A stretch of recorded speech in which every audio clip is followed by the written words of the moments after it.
All right, so this video is going to go over lesson 5 from unit 3, the lesson that takes place on Tuesday, November 10th.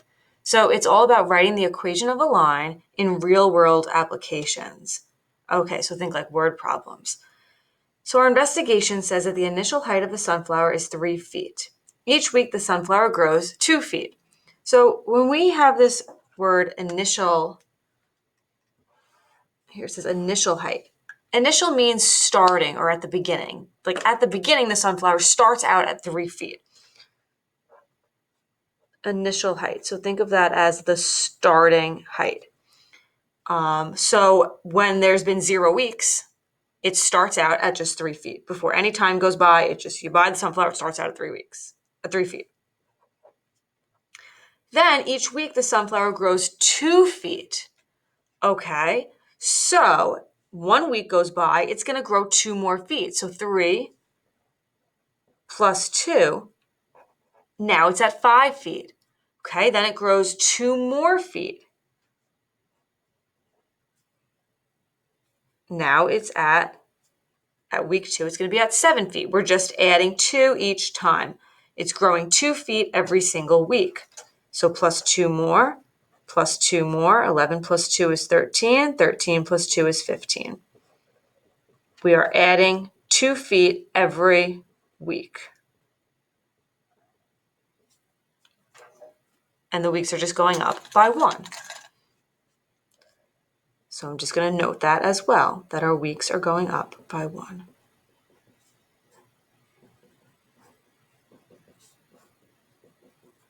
That'll come in handy. Okay. All right. So if we were to graph this, at week 0, it starts out at 3 feet. So it starts out at 3 feet before any time goes by. Then at 1 week, we're up to 5 feet. At 2 weeks, we're up to 7 feet. At 3 weeks, we're up to 9 feet. At 4 weeks, we're up to 11 feet. At 5 weeks, we're up to 13. And at 6 weeks, we're up to 15 feet. So this graph shows how the sunflower grows, starting at 3 feet. Over the course of 6 weeks, it ends up at 15 feet. Okay, so that was our investigation, but now let's look at our essential question. What linear equation represents this situation? How can we determine this equation from the real-world description only? So this is a linear function here. It's a straight line. So we can label this we can write an equation for it to label it in y equals mx plus b form. So let's start by looking at y equals mx plus b. That's our equation of a line, where remember, the m is the slope, and our b is our y-intercept. Now, slope is also known as rate of change, and y-intercept is the initial value, or you could look at it as the starting point to help you. Remember, it's when x is 0, whatever the y-coordinate is our b, our y-intercept. And to find our slope or our rate of change, that's change in y over change in x. So we could get that from our table. Our change in y is 2 and our change in x is 1. So here, our slope is 2 over 1, which is 2. And if you go back to our word problem, it says that the sunflower grows 2 feet each week. So our rate of change is 2. It tells us right there, and it tells us our initial height is 3. So our initial value, our b, right here, 0, 3. This is our b, our 3. But we could have got that from our word problem where it says the initial height is 3. So here the b is 3, the m is 2, y equals 2x plus 3. Let's look at our graph. We start at the point 0, 3, and our slope is 2 over 1, 2 over 1. Okay, so let's look at some steps. Determine the slope or rate of change of the line, and then look for keywords such as per, each, and every. So just like we've been doing all week, you find the slope, you find the y-intercept, and you plug them in. So to find the slope or the rate of change, we're going to be looking for some keywords like per, each, and every.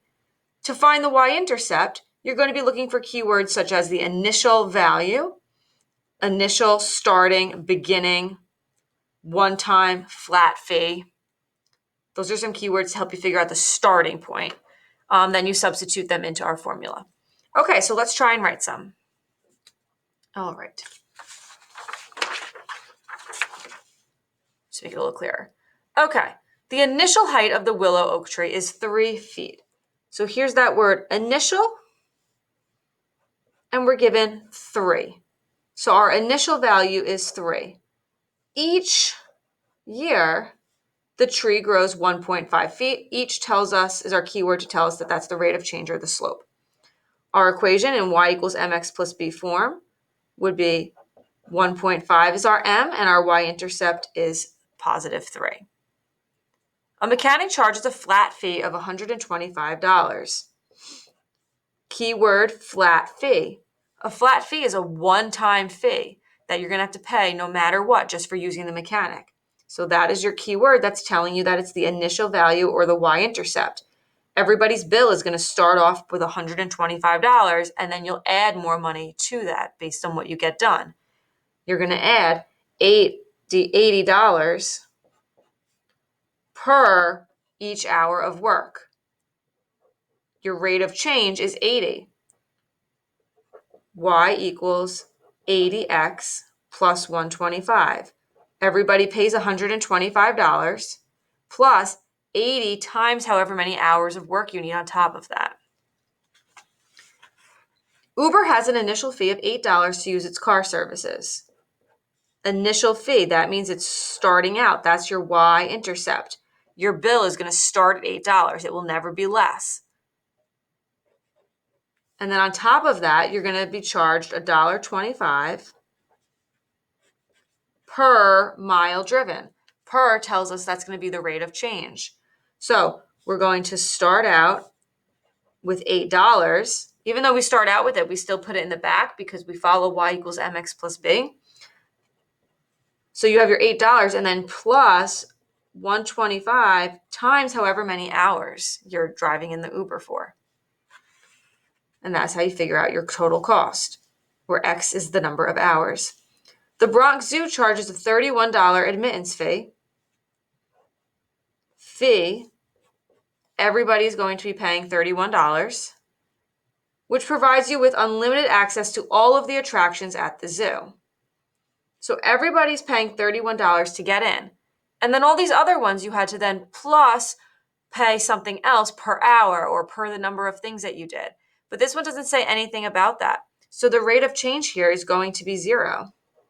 So our equation is just y equals 31. Everybody pays $31. Okay, the initial temperature reading on a thermometer is 50 degrees. Initial temperature, keyword is initial. Our y-intercept is going to be 50. Starts out at 50. Then as the day progresses, the temperature decreases, that's a keyword, by 3 degrees each hour. Each tells us that that 3 is going to be our rate of change, but the decreases tells us that we're going to be going down 3 degrees each hour. So it's going to be a rate of change of -3.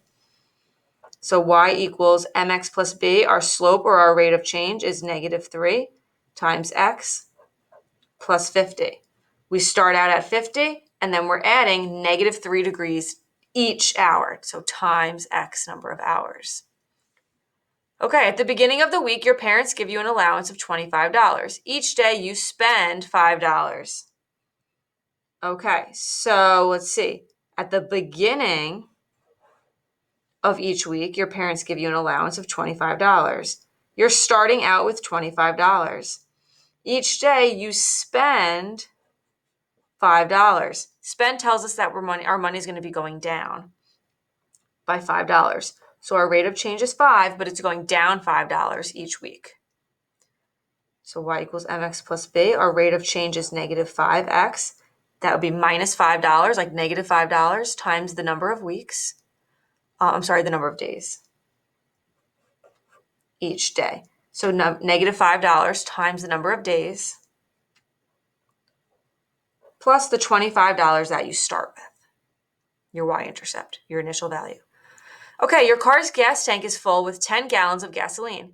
Each day you use 2 gallons of gasoline driving to and from work. All right, so your car's gas tank is filled with 10 gallons. So think it's starting out with 10 gallons. It's filled up with 10. You start with 10. Then each day, our rate of change each is that you're using 2 gallons of gasoline driving to and from work. You're using it up. So it's going to be negative. You're going to be like taking away and subtracting 2 gallons each week. So our rate of change is going to be -2 because you're using it. Each tells us it's a rate of change. Using it means it's going to be negative. Y equals -2x plus the 10 that we started with, and then -2 gallons times the number of days. Okay, let's look at our scenario. 2 photographers offer different pricing plans for their services. The graph below models the prices photographer A charges. The table below shows the prices photographer B charges. Each photographer charges a one-time equipment fee and an hourly rate. This one-time equipment fee, those are some keywords, one-time and fee, that are going to be telling us that that's our y-intercept. Our hourly rate, those are some keywords that will tell us that they're talking about our slope. Let's look at our graph first. Our slope or our rate of change. Well, to find that from a graph, you can do rise over run. So let's see, we're starting at 25, then it goes up to 50,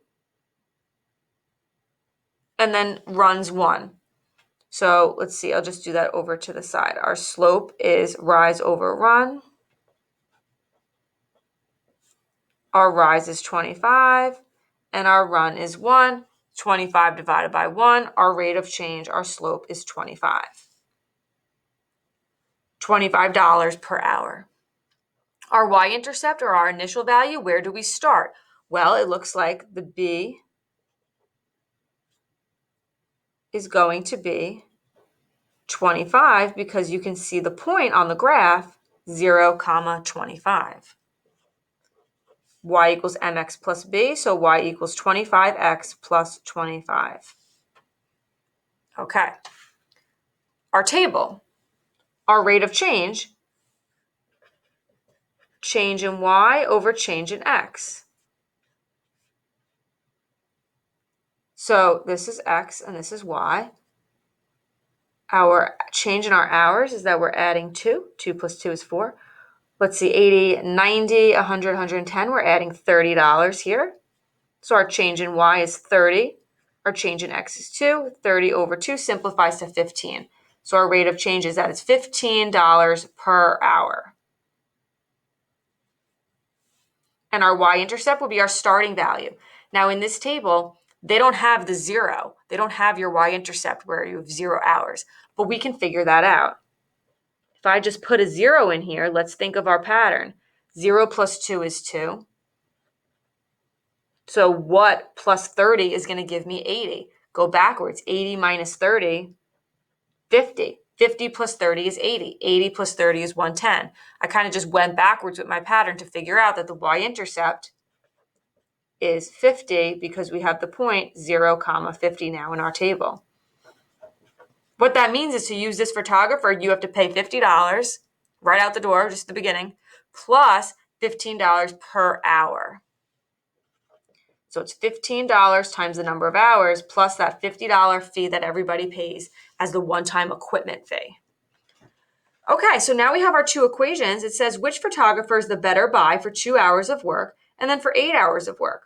So if you look at your graph, we can find for 2 hours of work, 2 hours of work would be $75.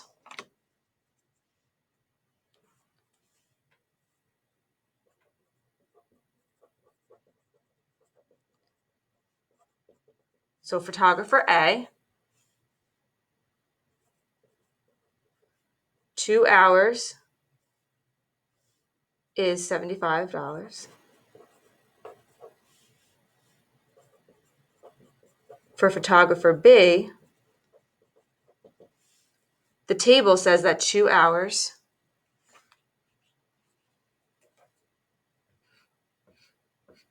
costs $80.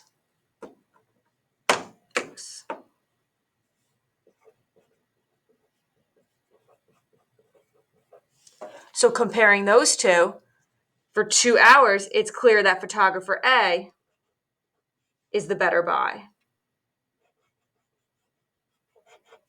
It's $75 for photographer A, $80 for photographer B. Okay, what about for 8 hours? Squeeze that in here.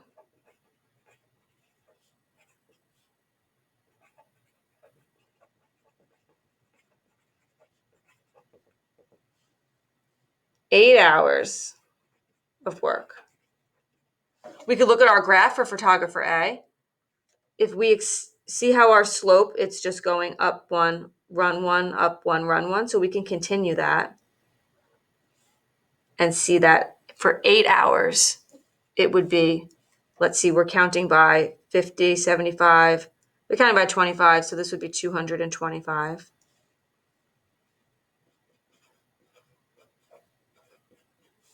So you can just extend your graph to 25. Oops, sorry. Photographer B, we could extend our table. So I'm just going to rewrite our table here. So it's 2, 80, 4, 110, 6, 8, right? We're just adding 2 every time. For our Y's, we're adding 30 each time. So let's see, for 6 hours, it would be 140. For 8 hours, it would be 170 because we add 30 each time. That's our rate of change. So for 8 hours of work, photographer B is the better deal. Okay, so I just extended my table, extended my graph to figure that out. You also could have taken this equation and we could have taken that 8 hours and plugged in the 8 for X and done our math. So you know what, I'll do that off to the side here too.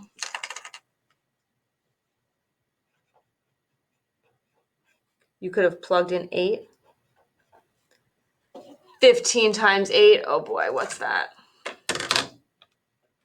15 times 8 is 120. And 120 plus 50 is that 170 that we got originally. And we could have done the same for this one. Plug in 8 hours, so 8 for X. 25 times 8 is 200, and 200 plus 25 is going to give you that 225 that we got. So those are some different ways you can use the table, use the graph. You can plug in X would be the number of hours, our rate of change, plug that in, and plug that times that by our rate of change, and you can get an equation that way. So I know that got a little cramped on the paper, but hopefully that helps you guys go over this lesson. You know, word problems can be tough for everyone, so I'm glad you watched it. All right, bye.